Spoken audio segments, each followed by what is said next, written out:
You can probably tell I'm really excited. I've waited 14 years to get these Beolab 9 speakers into my home to listen to. So what's all the fuss about? Was it worth the wait? And what are these mystery Danish floor standing speakers that I'm going to pit them against in this video? And finally, what on earth is this wide and narrow mode that's mentioned in the video title? Surely that's a mistake. No, it isn't. And I'm going to explain everything in this video. So please pour yourself a drink while the intro music rolls, settle in, and we'll explain everything.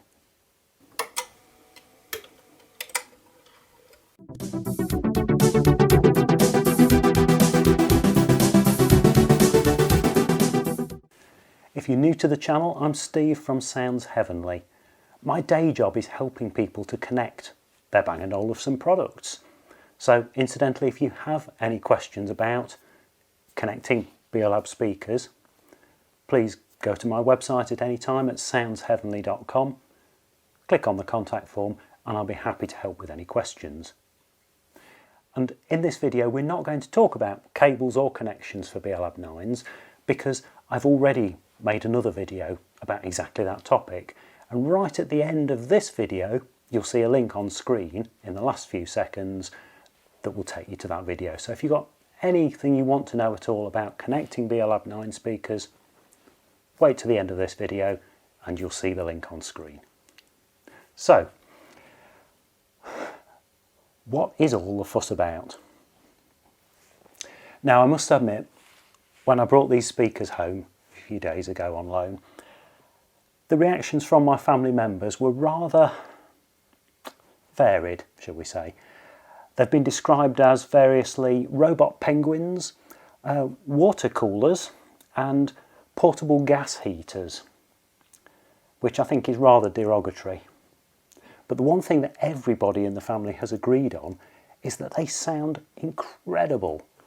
For their diminutive size of less than 80 centimetres tall, so you probably notice I'm actually sitting on the floor next to them and I'm taller than they are, they really pack a serious punch.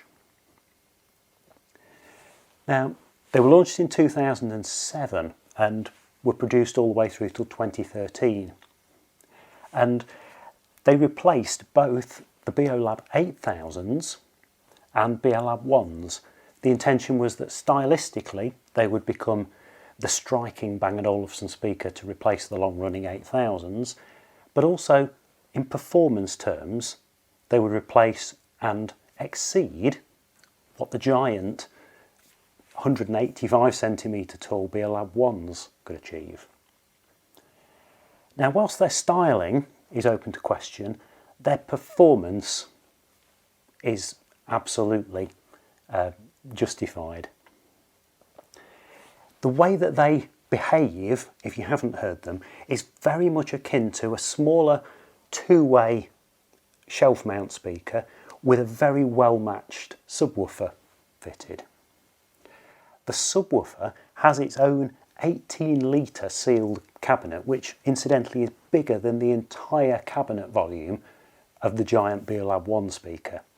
There's a 10-inch bass driver in there fed by a 500 watt Class D digital amplifier. These are incredible figures. And these result in very high bass output capabilities, right down to 30 Hertz as the quoted depth, and in practice they'll actually reach quite a bit lower than that. There's a separate 5-inch mid-range speaker fed by a 100 watt more conventional Class AB analog amplifier, and then the pièce de résistance is a 3/4 inch upwards firing tweeter with this amazing aluminium sculpted acoustic lens, and that again is fed by its own dedicated 100 watt Class AB amplifier. Now, put all that together, you've got amazing bass performance, you've got nice clear mid-ranges, and you've got a unique ability to disperse the higher treble frequencies evenly around the room. Now these acoustic lenses were first seen on Beolab 5 back in about 2003, 2004, developed jointly by Bang Olufsen with Sausalito Audio from California. They were quite a unique approach and really, really effective at getting over what at the time was a major hurdle with loudspeakers, in that whilst the deeper pitches of sound naturally spread around the room evenly, the higher pitches from the tweeter, a smaller treble speaker, were very focused, and a lot of effort had to be gone to get yourself into the right place to hear the speaker properly. And this immediately solved that problem. I'll explain a little bit more about that later, but suffice to say that these aspects put together mean that this is a really unique proposition, and one that's well worth considering even 14 years on. So why have I waited so long for it? Well, something else rather significant happened in 2007. My eldest daughter, Ruth, was born, and at the time the £5,100 purchase price for these speakers that I was carefully saving up immediately had to go on baby-related things.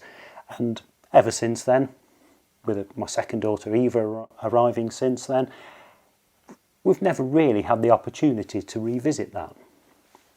So I'm very grateful to Llewellyn Guildford, who runs the Ultimate Bang & Olufsen Facebook group, who's very kindly loaned me these speakers for a few days. I understand they are for sale, so if you're interested in these, then please check out the link in the video description and it will take you to Llewellyn's page and also give you details of the Ultimate B&O Facebook group, which I can highly recommend. As well as the white fabric that you see here, these were also produced in black, dark grey, blue and red. And I must admit, I'd not seen the white version before these, and I actually quite like these. My personal favourite through the years had always been the dark grey, but these are growing on me. I will be sorry to give these back to Llewellyn in a few days' time. So what's the story then? What is the mystery Danish loudspeaker that's hidden behind this cloth? And why on earth is it here? Well, I think it's time to explain.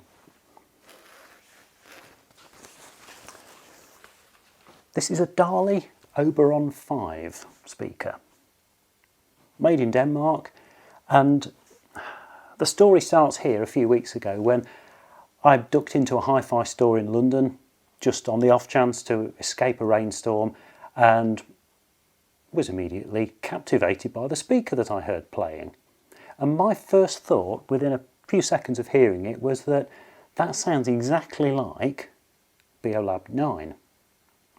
Now bear in mind at that point I hadn't heard Beolab 9s for over a decade, so this is the point in this video when we get to hear these speakers side by side, you'll find out whether my ears were actually playing tricks on me or whether I found something that gave me the essence of their sound. And effectively these are my placeholder for Beolab 9s until I can come to a point where I can get some of these, ideally in dark grey, for myself.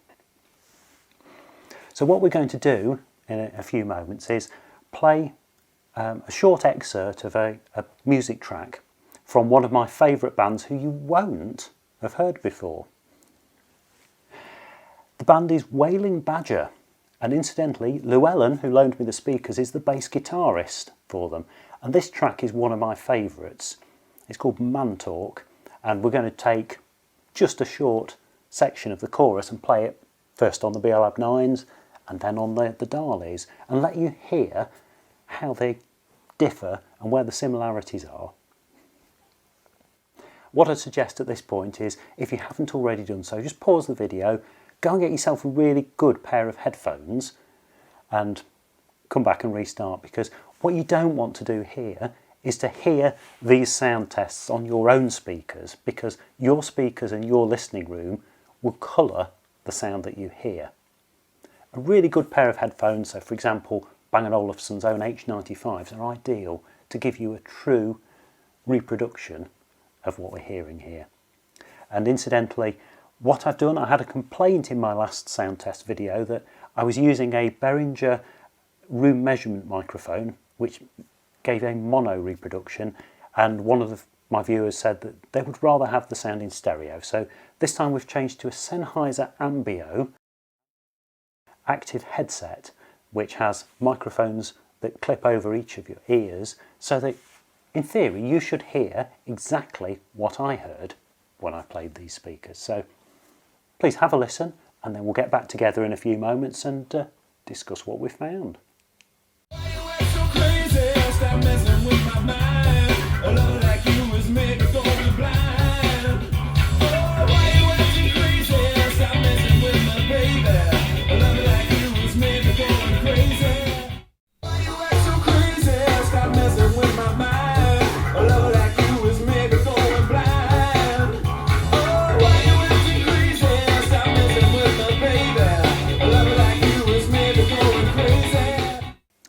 Well, I must admit I'm feeling a little bit smug at the moment, because I think, correct me if I'm wrong, but I think whoever designed the Oberon 5's sound signature at Dali loudspeakers was probably listening to Beolab 9's when they made their decision.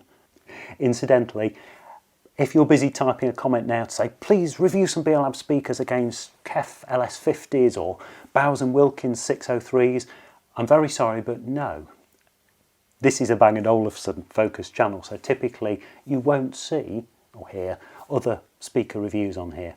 This is a very rare exception because of the impact that these speakers gave me. However, I must stress that, as I said, these are temporary placeholders. They are reasonable budget loudspeakers, but in no way do they match the capabilities of the Beolab 9's. Speaker reviews generally are supposed to be, to use a motor racing analogy, Formula 1 equivalents. You know when you line up on the grid at the start of a race that the other teams have got the same telemetry as you, that they've obeyed the same rules in terms of aerodynamics or turbocharging, for example.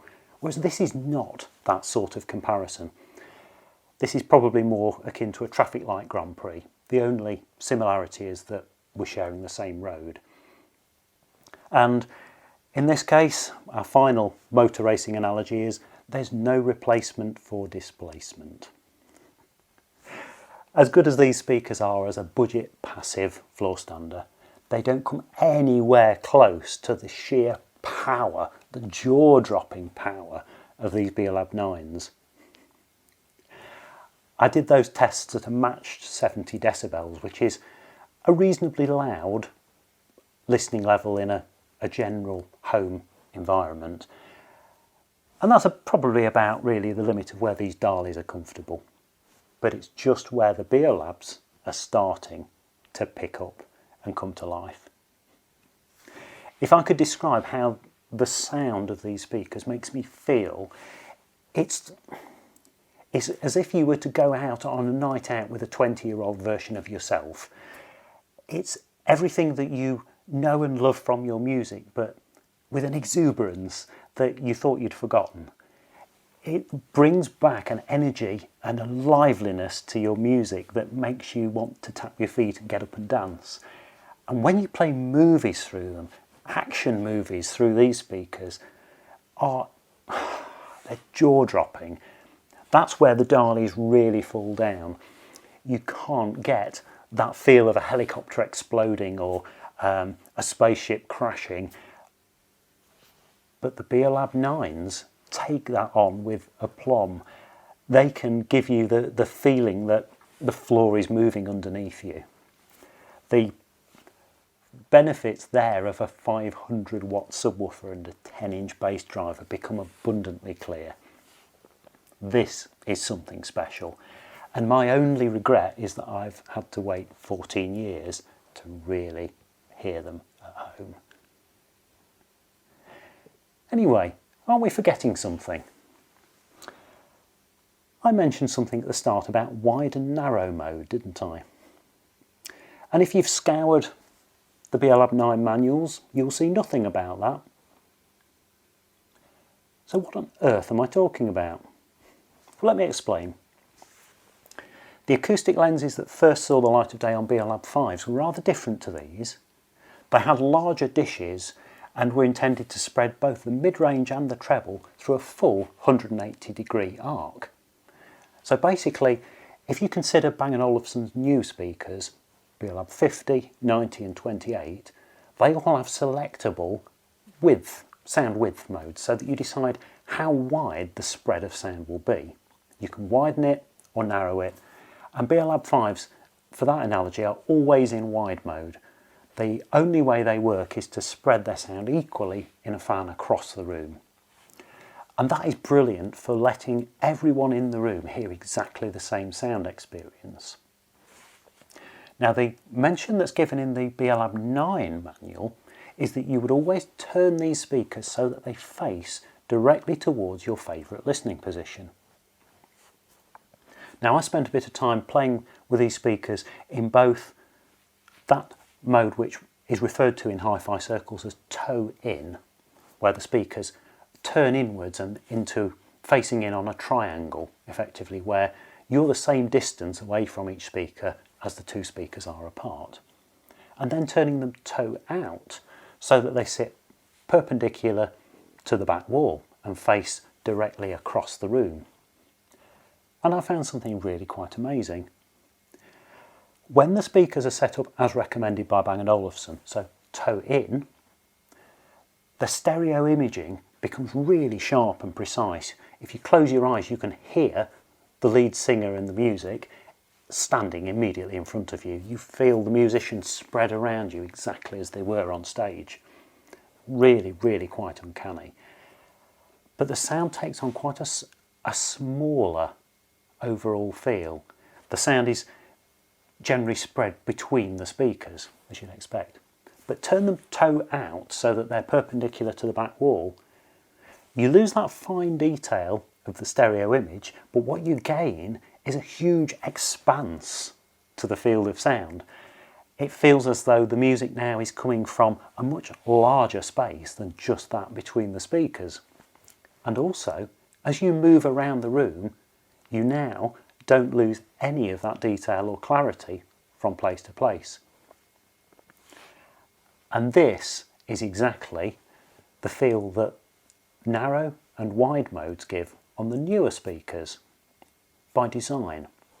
And I think a lot of that is down to the exact layout of this aluminium acoustic lens on the tweeter. Whilst it gives a horizontal fan of sound, it still gives quite a predominant pulse of treble directly in front of the speaker. And I think that's the reason that when you toe the speakers in towards your listening position, you get that tight focus and a slightly smaller feel to the sound, but then it allows you to turn them out and suddenly get that huge sound stage and the ability to listen equally anywhere around the room. So you're probably asking, well, what's different with that to conventional loudspeakers? You could turn those inwards, you could turn those outwards.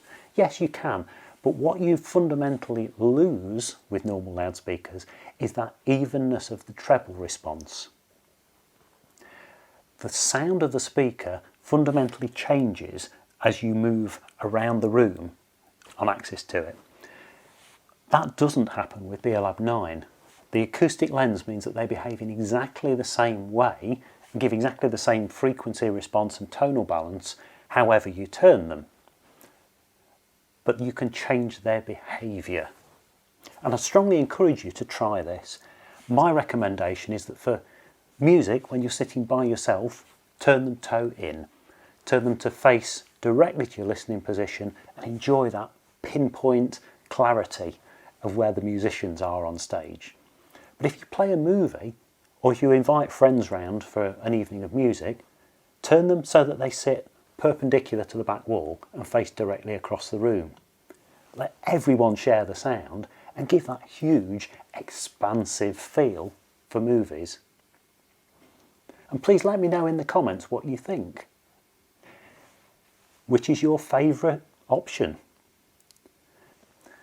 So I'd be really grateful for your thoughts on this, and I'm hoping that we can get another review in before these speakers have to go back to Llewellyn, but it will be a comparison to another Beolab speaker, so not a non-B&O speaker that next time.